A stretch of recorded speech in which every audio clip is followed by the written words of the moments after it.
The huge meeting hall buzzed with strange sounds. Creatures from 47 different worlds sat in their special seats. Some had scales like snakes. Others looked like walking trees. A few were just clouds of gas floating in glass boxes. Ambassador. Kira stood up. She was tall and green with sharp teeth. Her people came from a hot planet called Nexus Prime. She hit her metal stick on the floor 3 times. The noise echoed through the crystal dome above them. "We are here today for a very important vote," Kira said. Her voice was loud and clear. "We must decide if humans can still fight with us in space battles." Many aliens started talking at once. Their voices mixed together like a storm of weird sounds. Some clicked their claws. Others made hissing noises. The gas creatures changed colors rapidly. Commander Thax stepped forward. He was huge and had 4 arms. His skin looked like rock. He came from a warrior planet called Corva. His people loved to fight and thought they were the strongest in the galaxy. "Humans are weak," Thax said, waving all 4 arms. "Look at them. They only have 2 arms. They can't breathe in space without special suits. They get tired easily. They live for only 100 years. How can such weak creatures help us fight?" Some aliens nodded their heads. Others made agreeing sounds. Thax continued. "Last month I watched human soldiers train. They moved so slowly. They needed machines to lift heavy things. One of them even cried when his friend got hurt. Warriors do not cry." The room filled with laughter. It sounded like a mix of roars, squeaks, and grinding metal. Captain Deho sat in the visitor section. He wore his blue Human Defense Corps uniform. His hands were tight fists on his knees. Next to him, Lieutenant Heejin watched with angry eyes. "They don't understand us at all," she whispered to Deho. An alien that looked like a giant bug raised one of its 6 arms. "I agree with Commander Thax. Humans are too emotional. They make decisions with their hearts, not their minds. This is dangerous in war." Another alien spoke. This one had purple skin and 3 eyes. "Humans also die too easily. We spend time and money training them. Then they die in just a few battles. It's not worth it." Captain Deho wanted to stand up and speak. He wanted to tell them about human courage, about how humans never gave up, even when things looked impossible, about how they protected their friends no matter what. But humans were not allowed to speak in this meeting. Ambassador Yun from the Centauri stepped forward. The Centauri looked almost like humans but had silver skin. They had been friends with humans for many years. "Honorable Council," Yun said. "Humans have fought beside us for 10 years. They have saved many lives. They are brave and clever. We should not judge them by their looks." Commander Thax laughed. It sounded like rocks falling down a mountain. "Brave? I saw a human soldier run away when he saw a Corvan warrior. He was scared of me." "Maybe he was smart," Yun replied calmly. "Running from a fight you cannot win is not cowardly. It is wise." This made many aliens angry. They started shouting and making loud noises. Kira hit her metal stick again. "Quiet. We must vote now." A floating screen appeared in the air. It showed all 47 alien races. One by one they voted. The Nexus voted yes to ban humans. The Corvan voted yes too. The tree-like aliens from Forest World voted yes. Even the peaceful fish people from Ocean Prime voted yes. Only 4 races chose not to vote. They said they needed more time to think. The Centauri voted no. They were the only ones who wanted humans to keep fighting with them. The final count appeared on the screen. 43 votes to ban humans, 4 abstentions, 1 vote to keep humans. Kira stood up again. "The vote is complete. From today, humans cannot join any military operations in our galaxy. They cannot fight in our battles. They cannot command our ships. This ban starts now." Captain Deho felt like someone had punched him in the stomach. 10 years of fighting together, 10 years of saving alien lives, 10 years of proving that humans were good allies. All thrown away in 1 vote. Lieutenant Hyejin put her hand on his shoulder. "This isn't over," she whispered. "They'll need us again someday." As the aliens started to leave, many of them looked happy. They talked about how much better their armies would be without weak humans slowing them down. Commander Thax walked past the human section. He looked at Captain Deho and smiled with his sharp teeth. Don't be sad, little human. Maybe you can help by carrying our supplies or cleaning our ships. Deho stood up slowly. He was much smaller than Thax, but he looked straight into the alien's red eyes. We'll see who's weak when the real test comes. Thax laughed again and walked away. As the meeting hall emptied, Ambassador Yun came over to the humans. I'm sorry, my friends, this was not right.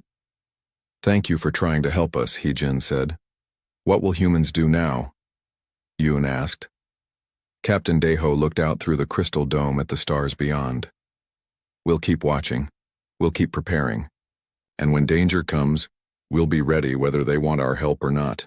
Later that night in the human embassy, Deho sent a coded message to Earth. The message was short but clear. Operation Silent Guardian is now active. Begin Phase 1 immediately. On Earth, General Tae-min received the message. He called a secret meeting with his top officers. They gathered in a room deep underground where alien spies could not listen. The galaxy has decided they don't need us, General Tae-min told his officers. But we know something they don't. The old enemy is stirring. Our deep space sensors have detected strange movements in the dark zones. Major Boram raised her hand. Sir, should we warn the Galactic Council? Would they listen to us now? Tae-min asked. We're banned from their military. They think we're too weak to matter. The room was quiet for a moment. We have a choice, Tae-min continued. We can accept their decision and hide on our worlds, or we can prepare in secret and be ready to help when the time comes. What if they never ask for our help? Another officer asked. Tae-min smiled grimly. Then we'll help them anyway, because that's who we are. We protect others, even if they don't want our protection. Back on the Council world, the aliens celebrated their decision. They made plans for better armies without humans. They talked about how much stronger they would be. But in the dark spaces between stars, something ancient was waking up. Something hungry. Something that remembered the last time it had visited this galaxy, thousands of years ago. The Void Hunters were coming home, and the galaxy had just banned the only species that knew how to fight them. 3 months had passed since the vote. The galaxy felt safer without humans in their armies. The alien races had built new ships and trained new soldiers. They were sure they were stronger now. But then the alarm started screaming. On the border, station called Watchtower 7, a young alien officer named Kes stared at his screens in terror. Kes looked like a tall, thin cat with blue fur. His hands shook as he pressed buttons with his claws. This can't be right, he whispered. The computers must be broken. His commander, a rock creature named Stoneheart, rolled over on his 6 legs. What's wrong, Kes? Sir, the deep space scanners show massive ships coming out of dark space. Hundreds of them. Maybe thousands. Stoneheart's rocky face changed color from gray to deep black. This meant he was scared. How big are these ships? The largest ones are 10 miles long, sir. They're heading straight for the core worlds. Every alien in the galaxy knew the stories. Long ago, before most of their races had learned to fly in space, terrible creatures had come from the dark zones. They called themselves the Void Hunters. They ate the energy from planets and left dead rocks behind. The old stories said the Void Hunters had visited the galaxy many times. Each time they destroyed millions of worlds before disappearing back into dark space. No one knew why they left, or when they would return. Now they were back. Commander Vera of the Corvin fleet was drinking victory juice in her office when the emergency call came. Vera had 4 arms like all Corvin, but she was smaller than most warriors. She made up for this by being very smart about fighting. All Corvin ships prepare for battle, she ordered. This is not a drill. Across the galaxy, every military base came alive with activity. Ships that had been resting in spaceports fired up their engines. Soldiers ran to their positions. Weapons were loaded and checked. On the peaceful world of New Sol, humans watched the news reports with worried faces. General Tae-min stood in his secret command center, reading intelligence reports that came from human spy networks across the galaxy. How bad is it, sir? Asked Major Boram. She was young but very smart. Her job was to watch alien military movements and predict what they would do next. Very bad, Taman replied. Our sources say the Void Hunter fleet is bigger than anything in the old stories, and the aliens are planning to fight them the same way they fought the border wars. Boram looked confused. What's wrong with that, sir? They won the border wars. The border wars were against other aliens, Taman explained. Aliens who think like them and fight like them. The Void Hunters are different. They're older than any race in the galaxy. They've survived by being smarter and more deadly than anyone they fight. On a secret research station hidden in an asteroid field, Dr. Jin Woo worked day and night with his team. Jin Woo was a thin man with thick glasses. He didn't look like a warrior, but his research might save the galaxy. Have you found anything new? Asked Dr. So Young, his assistant. Jin Woo rubbed his tired eyes. Yes, but it's not good news. The Void Hunters' ships are alive. They're not machines like ours. They're grown, like giant space animals. What does that mean? It means they can heal themselves, they can change their shape, and worst of all, they can learn from every attack. Dr. So Young felt cold despite the warm room. Learn how? Watch this, Jinwoo said, showing her a computer simulation.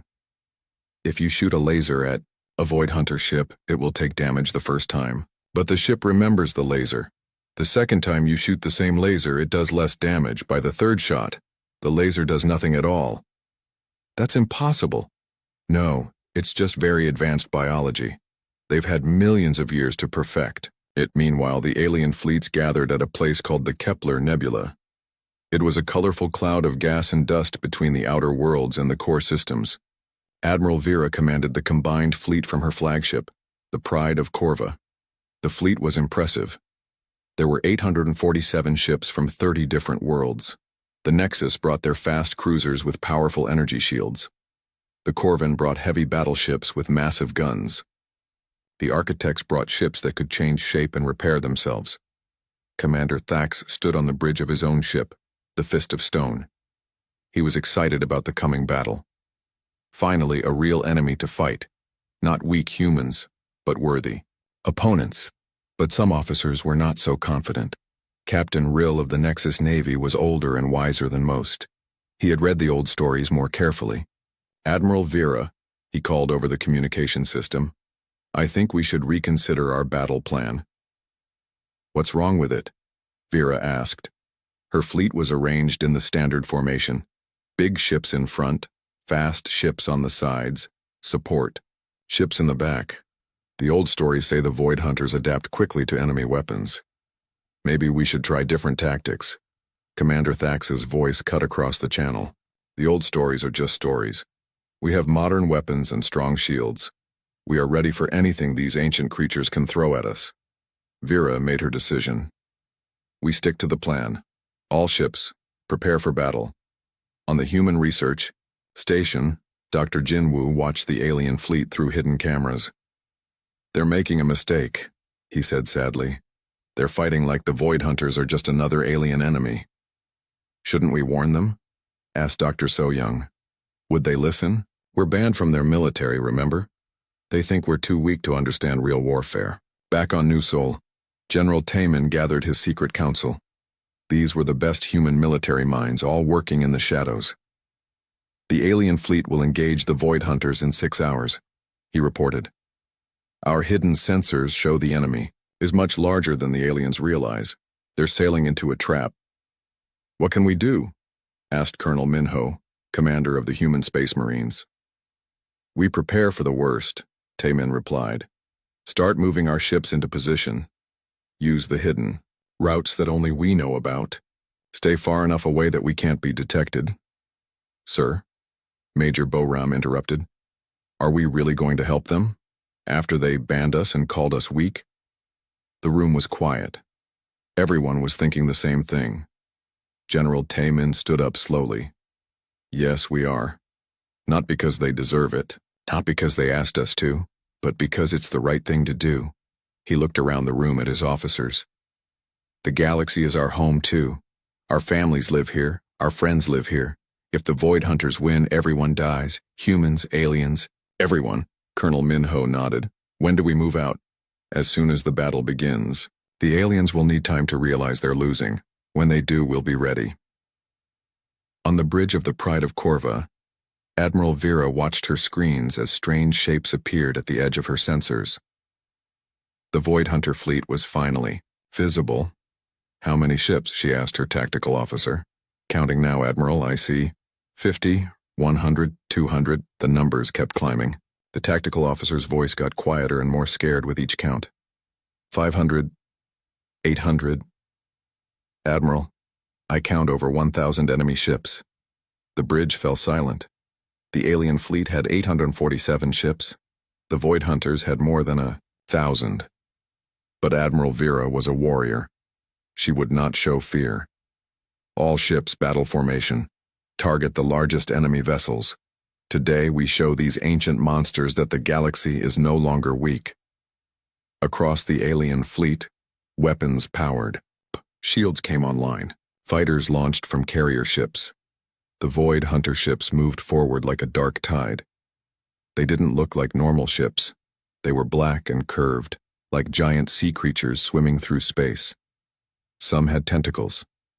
Others had what looked like teeth along their sides, and they were all heading straight for the alien fleet. The battle was about to begin. The first shots of the Battle of Kepler Nebula lit up space like a deadly fireworks show. Admiral Vera's fleet opened fire with everything they had. Bright energy beams crossed the darkness between the two fleets. Plasma torpedoes streaked toward their targets like falling stars. For a moment it looked like the aliens might win. Their weapons hit the Void Hunter ships and caused massive explosions. Several enemy vessels broke apart or burst into flames. Direct hits on multiple targets, shouted the tactical officer on Vera's ship. Enemy casualties confirmed. Commander Thax's voice roared across the communication channels. See how they burn. These ancient monsters are not so tough after all. But the celebration ended quickly. The burning Void Hunter ships began to change. Their broken parts grew back together. Their holes sealed themselves. Within minutes, ships that had been destroyed were whole again and still fighting. That's impossible, whispered Captain Rill. Nothing can heal that fast. Worse yet, when the aliens fired their second wave of attacks, the damage was much less than before. The same weapons that had torn holes in enemy ships now barely scratched their surfaces. Admiral, the tactical officer's voice was shaky now. Our energy weapons are losing effectiveness. The enemy ships seem to be adapting to our attack frequencies. Admiral Vera felt ice form in her stomach. The old stories had mentioned this, but no one believed them. Switched to secondary weapon systems used different energy patterns, but it was too late. The Void Hunter ships were already firing back. Their weapons were unlike anything the aliens had ever seen. Instead of energy beams or missiles, they fired what looked like living things. Dark tentacles reached across space and wrapped around alien ships. Where they touched, the metal began to rust and crumble. The Nexus cruiser Swift Strike was caught by 3 tentacles. Captain Zeph watched in horror as his ship's hull began to dissolve. All hands abandon ship, he ordered, but the escape pods couldn't launch. The tentacles had destroyed the ship's systems. The Swift Strike crumbled into space dust in less than 5 minutes. All ships evasive maneuvers, Admiral Vera ordered. Don't let those things touch you. But the alien fleet was too tightly packed. They had arranged themselves in the standard formation, which worked well against normal enemies. Against the Void Hunters, it was a trap. More tentacles reached out from the enemy ships. They caught the Corvan battleship Mountain Crusher. They wrapped around the Architect vessel, Perfect Harmony. One by one, proud warships turned into floating debris. Commander, Thax's ship, the Fist of Stone, tried to ram one of the smaller Void Hunter vessels. Thax believed that Corvan's strength and courage could overcome any enemy. He was wrong. When the Fist of Stone hit the enemy ship, it was like hitting a giant sponge. The Void Hunter vessel absorbed the impact and wrapped around Thax's ship like a living glove.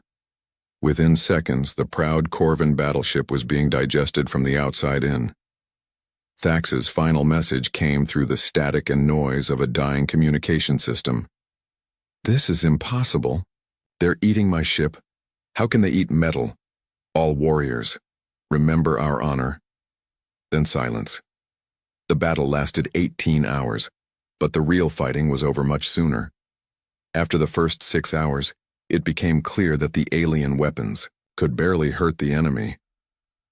After 12 hours, most of the alien fleet was either destroyed or running away. Admiral Vera found herself commanding only 156 ships out of the 847 that had started the battle. Her own ship was damaged and limping toward friendly space. "Send a message to the Galactic Council," she ordered. Tell them we need help. All available ships. Every species must send everything they have." Her communication officer, a young Nexus named Kell, looked up with tears in his large eyes. "Admiral, what about the humans?" Vera was quiet for a long moment. She thought about the vote 3 months ago. She remembered how sure they had all been that humans were too weak to help in real battles. "The ban still stands," she said finally. "We cannot appear weak by asking for help from a species we deemed unfit for warfare." But in her heart, Vera wondered if their pride would doom them all. On the Council world, Ambassador Kira received the battle reports with growing horror. She had expected a difficult fight, but not a massacre. The Void Hunter fleet hadn't just won, they had barely been slowed down. The emergency session of the Galactic Council was unlike any in history. Representatives who usually argued about trade routes and mining rights now faced the possibility that their entire civilization might be destroyed. Council leader Zen floated in his transparent tank, his gaseous body swirling with colors of fear and confusion. "How many enemy ships did we destroy? He asked. Admiral Vera's image flickered on the main screen. Her armor was cracked and her face was covered with cuts. 12 confirmed kills, she reported. Maybe 15. It's hard to tell because their ships regenerate so quickly. 12? Kira's voice was sharp with disbelief. Out of over 1,000? The enemy adapts faster than we thought possible, Vera explained. By the end of the battle, our weapons were useless. They had learned to defend against everything we could throw at them. The council chamber erupted in panic. Representatives clicked, hissed, roared, and buzzed in 47 different languages of fear. "We need new tactics," shouted the representative. "From Forest World. We need bigger weapons," demanded the Ocean Prime delegate. "We need more ships," cried the Architect Ambassador. Council leader Zen changed to a deep purple color, which meant he was thinking hard. "What about the humans?" he asked quietly. The chamber fell silent. Everyone looked at him. "Perhaps," Zen continued, "we should reconsider our ban. Maybe we need every ally we can get." Ambassador Kira felt her pride warring with her fear. The vote to ban humans had been her idea. She had argued that weak species would only get in the way of real warriors. "We cannot," she said firmly. "If we crawl back to the humans now, we will look desperate and weak. Other species might lose faith in the Alliance leadership. We are desperate." Admiral Vera's voice cut through the discussion. "And if we lose the next battle, there won't be any Alliance left to lead." The debate continued for hours. Some wanted to ask the humans for help. Others insisted that the Alliance could win with their own strength. A few suggested running away to distant galaxies. While the politicians argued, the Void Hunter fleet continued toward the core worlds. Their ships moved through space like a black plague, heading for planets full of billions of innocent people. On the human world of New Sol, General Taman watched the news reports with his staff. The alien news services were trying to stay positive, but the truth was clear. The Alliance had suffered a devastating defeat. "Sir," Major Boram reported, "our deep space sensors show the enemy fleet has split into 3 groups. One is heading for the Centauri systems. One is going toward the industrial worlds of the Inner Ring. The largest group is heading straight for the Council world itself." General Taman studied the tactical display. Red dots showed Void Hunter positions. Blue dots showed the remaining Alliance forces scattered and running. "How long until they reach populated systems?" he asked. 4 days for the Centauri worlds, Boram replied. 6 days for the Inner Ring. 8 days for the Council world. Colonel Minho stepped forward. Sir, our ships are in position. We could intercept the group heading for Centauri space. What are our orders? Asked Dr. Jinwoo, who had arrived from the research station with his latest findings. Taemin looked around the room at his officers. These men and women had worked, in secret for months, preparing for this moment. They had developed new weapons and new tactics. They had studied the enemy while the aliens partied and celebrated their decision to ban humans from warfare. The aliens made their choice, he said slowly. They decided they didn't need weak humans helping them. Maybe we should respect their decision. The room was very quiet. Outside, they could hear the sounds of a normal day on New Seoul. Children playing in the streets, people going to work, families having dinner together. All of it would be gone if the Void Hunters won. Major Boram spoke first. General, with respect, the aliens might have banned us from their military, but they didn't ban us from defending our own homes. That's right, agreed Colonel Minho.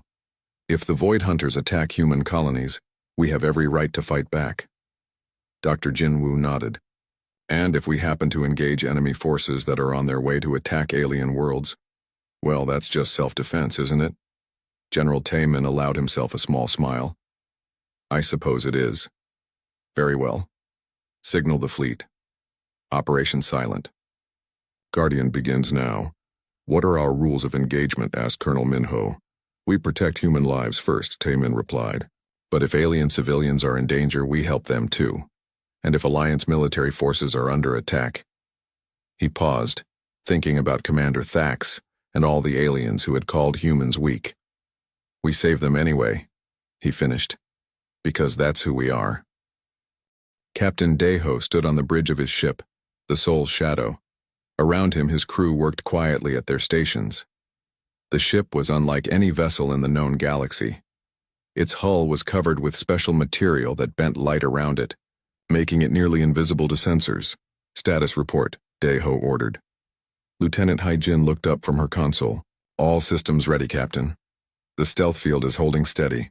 Long-range sensors show no sign that we've been detected. Through the main window, Daeho could see 11 other ships floating in the darkness. They were the human fleet, small, fast and built for a war that officially didn't exist. Remember, Daeho spoke into his communication system addressing all 12 ships. We are not here. According to the Galactic Council, humans are banned from military operations. If anyone asks, we are just merchants who got lost. Quiet laughter came from his crew. They all knew the truth. They were about to enter the most dangerous battle in galactic history, and they were doing it alone. But, Daeho continued, his voice becoming serious, if Void Hunter ships attack us, we have every right to defend ourselves. And if our defense happens to save some alien lives, well, that's just good luck for them. The human ships were different from Alliance vessels in many ways. While alien ships relied on energy weapons and powerful shields, human ships used old-fashioned kinetic weapons, metal projectiles fired at incredible speeds. Lieutenant Colonel Soo-jin floated through the corridors of the Soul's Shadow in her combat armor. She was checking on her Marines who would board enemy ships if needed. The Marines looked nervous but determined. Listen up, she told them. The aliens think we're weak because we're smaller than them. They think we're weak because we get emotional. They think we're weak because we die easily. She paused and looked each Marine in the eyes. They're about to learn that our greatest strength comes from the things they think are weaknesses. We're small, so we can get into places they can't. We're emotional, so we fight harder for our friends. And yes, we die easily. But we're willing to die for others, which makes us more dangerous than any monster. The Marines nodded. They had trained for this mission for months. They knew their equipment and their tactics. More importantly, they knew why they were fighting. Dr. Jinwoo worked in his small laboratory aboard the Soul's Shadow. His research into Void Hunter weaknesses had revealed several important facts. The enemy ships were biological, which meant they could be hurt by biological weapons. They communicated through quantum entanglement, which could be disrupted. And most importantly, they had never encountered human technology before. The key is surprise, Jinwoo explained to Captain Daeho. The Void Hunters adapt by learning from attacks, but they need time to learn. If we hit them fast and hard with weapons they've never seen before, we might be able to do serious damage before they figure out how to defend. Navigator Young-Ho studied his star charts carefully. He had plotted courses through parts of space. That didn't appear on any alien maps. Humans were better explorers than most races realized. Over the past 50 years, human ships had found dozens of hidden routes through asteroid fields and nebulae. "We'll approach from galactic south," Young-Ho reported. "There's a passage through the dark nebula that will let us get close without being seen. The aliens never use this route because their sensors can't work properly in the nebula's interference." "How long until we reach the enemy?" Daeho asked. 6 hours, Captain. We'll arrive just as they enter the outer edge of Centauri space. Daeho nodded. The Centauri were humanity's closest friends in the galaxy. They had voted against the ban and offered to shelter human refugees if the worst happened. If the Void Hunters attacked Centauri worlds, millions of innocent people would die. He opened a channel to the other ship commanders. "This is Daeho. Final mission briefing in 1 hour. All officers to report." An hour later, the 12 human captains gathered in the Soul's Shadows briefing room. Some appeared in person, others joined by hologram from their own ships. They were all experienced officers who had served in battles across the galaxy. Captain Lee commanded the destroyer Busan Fury. His ship was fast and carried long-range kinetic cannons. Captain Park led the assault ship Incheon Strike, which was loaded with boarding pods and marines. Captain Kim's vessel, the Jeju Wind, was a scout ship designed for gathering intelligence and marking targets. "The enemy fleet has 47 ships heading for Centauri Prime," Daeho began. "Intelligence reports say there are 3 million Centauri civilians on that planet, plus about 50,000 humans working in the mining colonies." He activated a holographic display showing the Void Hunter formation. The enemy ships moved in a loose group, like a school of fish swimming through space. "Their largest vessel is 8 miles long," Daeho continued. "Our intelligence suggests it's a command ship that coordinates the others through quantum links.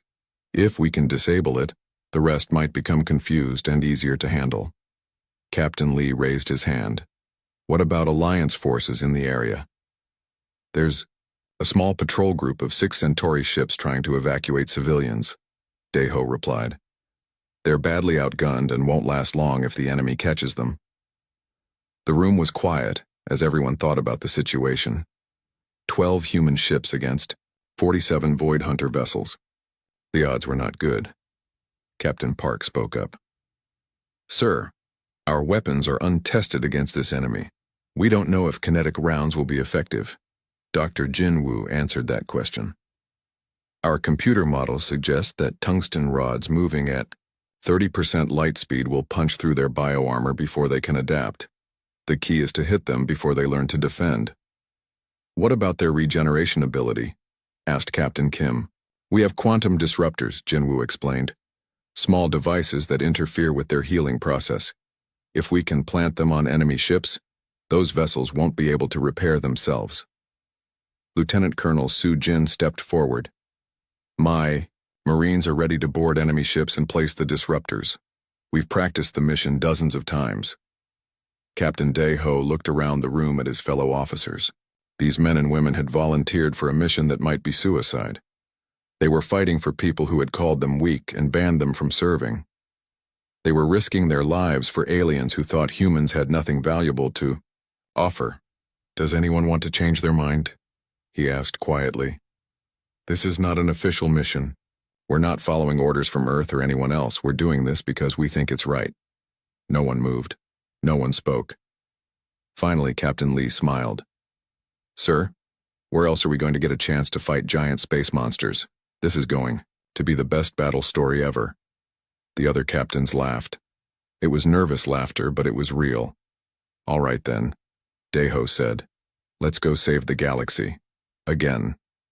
As the human fleet moved through the dark nebula, the crew of each ship made their final preparations. Engineers checked weapon systems one last time. Marines loaded their equipment and said prayers or performed rituals from their home regions. Pilots programmed attack routes into their computers. On the bridge of the Soul's Shadow, Lieutenant He-Jin monitored communications from the Centauri system. The news was not good. "Captain, I'm picking up distress calls from Centauri Prime. The evacuation ships are under attack. They're requesting immediate assistance from any Alliance forces in the area." Daiho felt anger rise in his chest. Somewhere in that system, innocent families were running for their lives, while monsters from dark space hunted them down. "How long until we reach weapons range?" he asked Navigator Young-ho. 90 minutes, sir. Signal all ships. Begin final approach. Weapons free as soon as we have targets." The human fleet emerged from the nebula like ghosts materializing out of fog. Their stealth systems kept them hidden from the Void Hunter sensors. Through their telescopes, they could see the enemy ships attacking evacuation transports near Centauri Prime. One of the transports, a large civilian vessel carrying families, was caught by enemy tentacles. The ship's hull began to dissolve as the Void Hunters prepared to feed on its energy. "Target acquired," reported the weapons officer. "Range, 2 million kilometers and closing." Captain Daiho watched the civilian ship dying on his screens. Children and parents were aboard that vessel. People who had done nothing wrong except live in the wrong place when monsters came calling. "All ships," he said into his communicator. "This is Captain Daiho of the Human Defense Corps. We are about to engage a superior enemy force to protect innocent lives.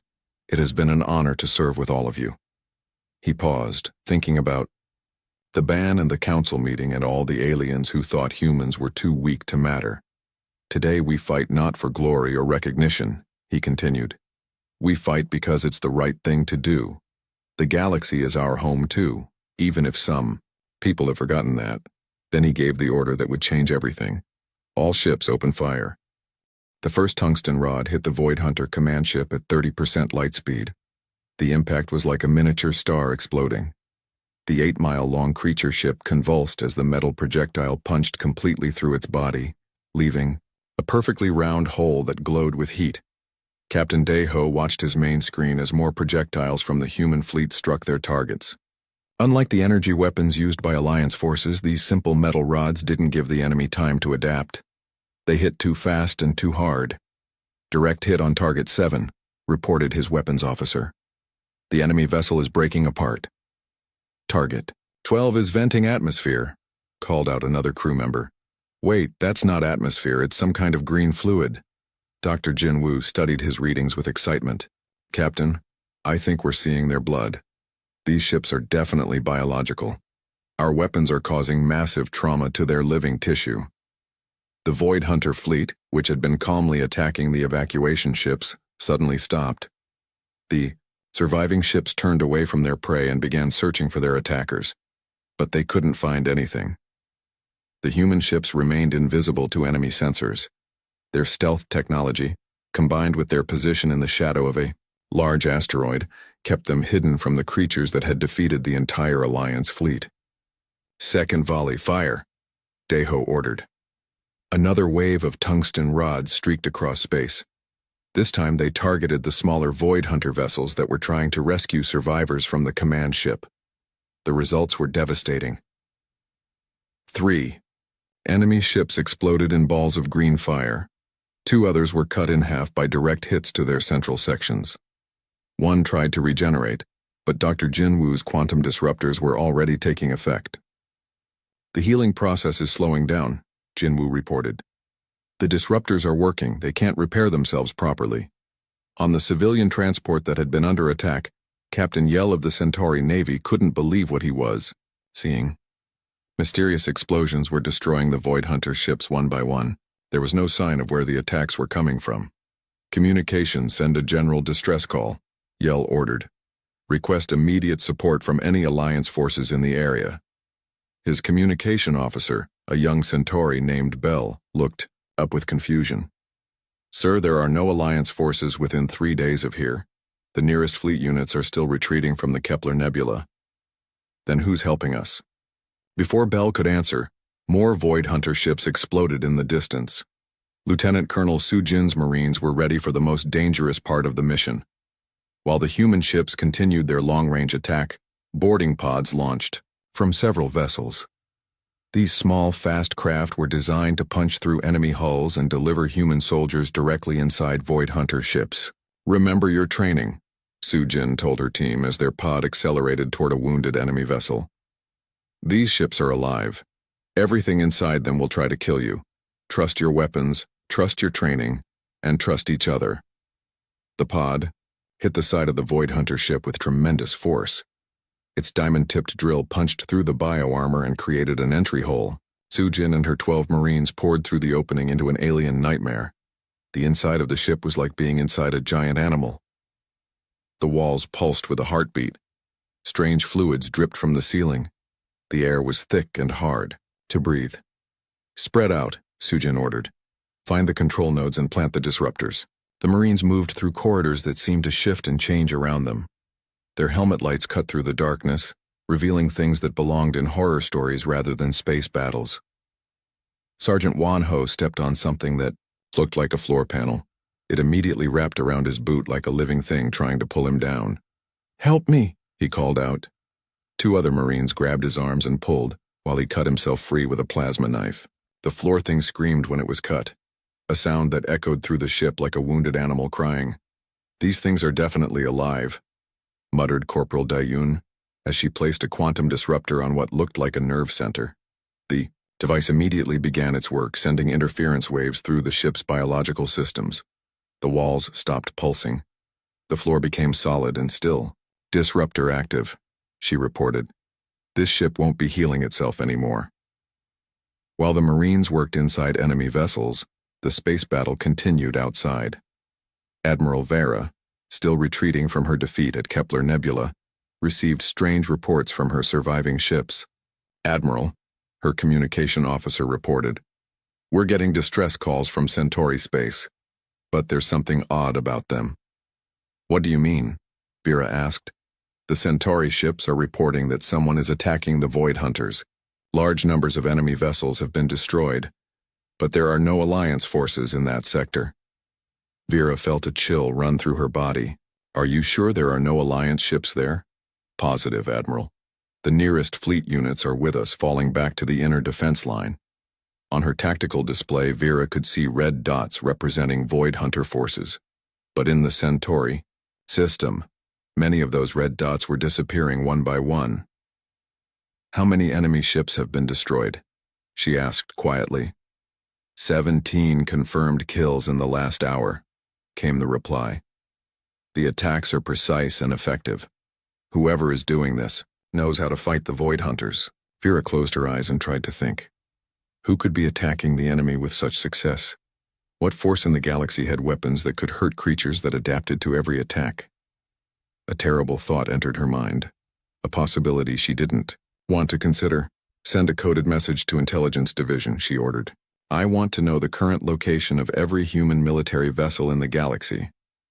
Meanwhile, in the Centauri system, Captain Dayho's fleet had destroyed 31 of the 47 Void Hunter ships.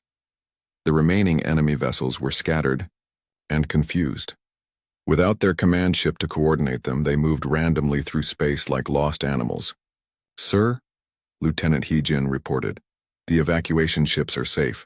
The Centauri civilians have been rescued." Dayho nodded with satisfaction. The first part of their mission was complete. But there were still enemy ships in the system, and more. Void Hunter fleets were heading for other worlds. "Signal the other captains," he ordered. "We need to move fast. Intelligence reports show another enemy group approaching the industrial worlds. If they destroy the factories there, the Alliance won't be able to build new ships or weapons." Captain Lee's voice came through the communication system. "Sir, we're down to 60% ammunition. These kinetic weapons use a lot of metal." "We have enough for one more engagement," Dayho replied. "After that, we'll need to return to base for resupply." Dr. Jinwoo had been monitoring the quantum disruptors placed on enemy ships. "Captain, I'm detecting something interesting. The disruptors aren't just stopping regeneration. They're interfering with the communication links between ships." "What does that mean?" "It means we might be able to cut off entire groups from their command structure. If we can place enough disruptors, we could turn their fleet into a collection of individual ships instead of a coordinated force. This was valuable information. The human fleet began targeting ships in a specific pattern, always placing disruptors on vessels that seemed to be communication hubs. Lieutenant Colonel Su Jin's Marines had boarded 6 different enemy ships. Each boarding mission was dangerous and terrifying, but the Marines adapted quickly to fighting inside living vessels. The trick is to think of them like giant animals, Su Jin explained to her team. Find the brain, find the heart, find the nerve centers. Cut those and the whole thing stops working. Her Marines had discovered that Void Hunter ships had weak points, just like any living creature. A well-placed explosive in the right nerve cluster could paralyze an entire vessel. Quantum disruptors planted in brain-like organs could drive the ship insane. By the end of the engagement, only 6 Void Hunter ships remained in the Centauri system. These survivors fled into dark space, carrying news of a new enemy that fought like nothing they had ever encountered. Captain Dae-ho gathered his fleet for the next phase of their mission. The industrial worlds were 3 days away, even using the secret routes that only humans knew. All ships report status, he ordered. One by one, his captains replied. Most had taken minor damage. All were running low on ammunition. But their crews were excited and confident. They had just won a battle that the entire alliance couldn't win. "Sir," Captain Park asked, "are we going to tell anyone what we did here?" Dae-ho thought about that question. The human fleet had just saved millions of lives and destroyed a significant enemy force. But they had done it while officially banned from military operations. "No," he said finally. "We stay silent. Let the alliance figure out what happened on their own. But sir, we proved that humans can fight these things. Maybe they'll lift the ban if they know what we did." Dae-ho shook his head. "We didn't do this for recognition or to prove anything to the aliens. We did it because people needed help and we were able to provide it." He paused, looking out at the stars where other battles were being fought. "Besides," he continued, "our effectiveness depends on surprise. If the Void Hunters learn about our weapons and tactics, they'll adapt. Better to stay in the shadows and help where Ambassador Kira stood before the emergency session of the Galactic Council, her green scales pale with exhaustion. She had not slept in 3 days. None of them had. The reports coming in from across the galaxy were impossible to understand. "Honored representatives," she began, her voice echoing through the crystal dome. "We have received confirmation of the most unusual military events in our recorded history." The council chamber was packed. All 47 member species had sent their leaders.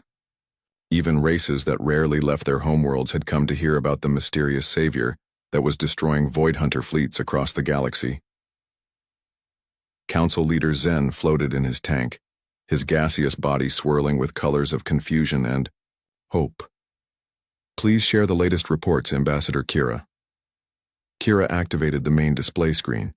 Star maps appeared, showing Void Hunter movements and battle sites. Red dots marked enemy positions. Blue dots showed alliance forces. But scattered across the map were gold stars, locations where entire enemy fleets had simply vanished. "In the past week," Kira reported, 17 separate Void Hunter groups have been completely destroyed. These forces represented over 400 enemy ships. All were eliminated by unknown attackers who left no trace of their identity. Commander Vex, the new Corvan military leader, leaned forward in his seat. He was younger than Thax had been and perhaps wiser. "What do our surviving captains report about these mysterious allies?" "That's just it," Kira replied. "Most of our people never saw anything. The enemy ships simply exploded or disappeared. A few witnesses reported seeing strange projectiles moving at incredible speeds, but no sign of the ships that fired them. Admiral Vera, now commanding the combined remnants of 3 different fleets, appeared on screen from her damaged flagship. Her armor was patched and her face showed the strain of constant retreat. "Honored Council," Vera said, "I must report something that will sound impossible. Yesterday, my fleet was cornered by a Void Hunter force near the mining world of Kepler 7. We were outnumbered 10-1 and preparing for our final battle." She paused, still not quite believing her own words. Then the entire enemy fleet was destroyed in less than an hour. We detected no friendly ships in the area, no energy signatures from Alliance weapons. The Void Hunters were simply torn apart by some kind of kinetic weapons that moved faster than our sensors could track. The council chamber erupted in discussion. Representatives clicked, buzzed, and roared in their native languages. Everyone was trying to understand how such a thing was possible. "Order," Kira demanded, striking her ceremonial staff. "There is more." The display changed to show footage from a Centauri transport ship. The images were grainy and dark, taken during the evacuation of civilians from a world under attack. "This recording was made 3 days ago during the defense of Centauri Prime," Kira explained. "Watch carefully. The footage showed Void Hunter ships attacking helpless civilian vessels. Dark tentacles reached out to wrap around evacuation transports. Then suddenly, the enemy's ships began exploding. Bright flashes lit up the darkness of space as massive creatures died in balls of green fire. The cameraman was trying to record what he thought would be his final moments," Kira continued. "Instead, he captured the first visual evidence of our mysterious protectors. The recording was shaky and unclear, but in one brief moment something became visible against the stars.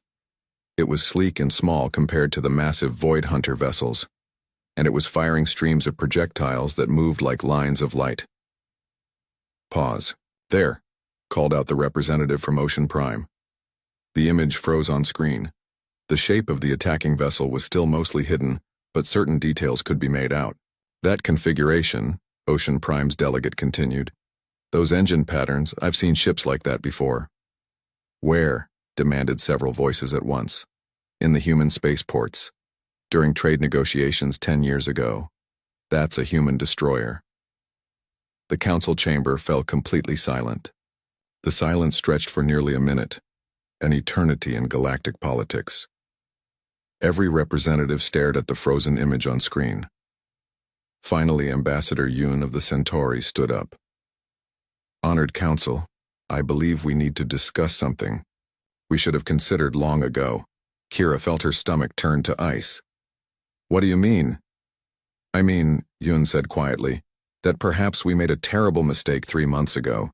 Perhaps we banned the one species that actually knew how to fight this enemy." The silence returned even deeper than before. On the screen, the frozen image of what might be a human ship seemed to judge them all. Council leader Zen changed colors, rapidly, cycling through patterns that showed deep thinking and growing understanding. "Admiral Vera, I need you to check something for me. Where are the human military forces right now?" Vera looked confused but began checking her files. "According to our intelligence, most human fleets are stationed around their colony worlds. Defensive positions only, they haven't moved since the ban was put in place." "Are you certain?" "Well," Vera paused, looking more carefully at her data. "Actually, several human ships seem to have gone missing from their home ports. Intelligence assumed they were on training exercises or supply runs." "How many ships?" Zen asked. 12 vessels left human space 5 days ago. They were listed as a merchant convoy heading for the Outer Rim." Representative Kess from Watchtower 7 raised one of his cat-like paws. "Honorable Council, I may have information. Our border stations have detected unusual traffic through sectors that are normally empty. Ships moving through areas that don't appear on standard navigation charts." "What kind of ships?" Kira asked, though she was beginning to suspect the answer. "Small, fast vessels, possibly military. They were using routes through asteroid fields and nebulae that most races consider too dangerous to navigate." The pieces were coming together like a horrible puzzle. The missing human ships, the secret routes, the kinetic weapons that the Void Hunters couldn't adapt to, the precise attacks that saved civilian populations. Ambassador Yun spoke into the growing realization. "My friends, I believe we need to see more evidence before we draw conclusions." As if summoned by his words, a communication officer ran into the chamber carrying a data pad. "Urgent message for the council," she announced. "Someone has sent us a complete recording of the battle at Centauri Prime." Kira took the data pad with shaking hands. "Who sent this?" "Unknown, Ambassador. The sender is listed only as a friend of the galaxy." The recording began to play on the main screen. This time the footage was crystal clear and taken from multiple angles. It showed the entire battle from beginning to end. The council watched as 12 ships appeared out of empty space near the Centauri system. The vessels were sleek and small, but they moved with deadly purpose. Their weapons were unlike anything in the Alliance arsenal, streams of metal projectiles that struck with the force of falling stars. The recording showed human marines boarding enemy vessels, fighting through nightmarish organic corridors to plant devices that stopped the monsters from healing. It showed captains making split-second decisions that saved thousands of lives. It showed soldiers who fought not for glory or conquest, but simply because people needed help.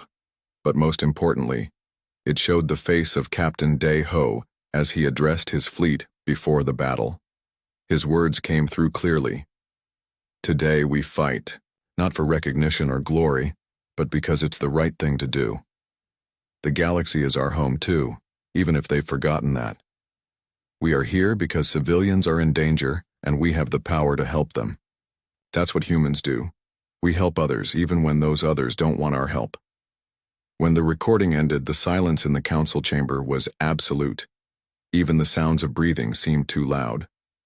Ambassador Kira found her voice first, though it came out as barely a whisper. They saved us. While we celebrated banning them from our military, they were preparing to save us from an enemy we couldn't defeat. Commander Vex stood up slowly. His forearms hung at his sides in a gesture of shame that all Corvin understood. My predecessor Thax died believing that humans were weak. I see now that we never understood what strength really means. They fought, alone, added the representative from Ocean Prime. 12 ships against hundreds of enemies. They won battles that our entire fleet couldn't win. Council leader Zen's gaseous form had turned a deep blue color, the shade that meant profound regret and sorrow. We called them weak because they have emotions. We called them useless because they die easily. We forgot that the willingness to die for others is the greatest strength of all. Dr. Elena Vasquez, the human ambassador, had been sitting quietly in the observation section. Now she stood up and all eyes turned to her. She was a small woman with gray hair and kind eyes. She looked like a grandmother, not a representative of the species that had just saved the galaxy. Honorable council members, she said, humanity has never sought to prove our worth through warfare. We proved it by fighting when no one else could, asking for nothing in return. Her voice was calm and steady, but there was sadness in it too. You banned us from your military because you thought we were weak. We accepted that decision because we respect your right to make it. But we also knew that this enemy would return, so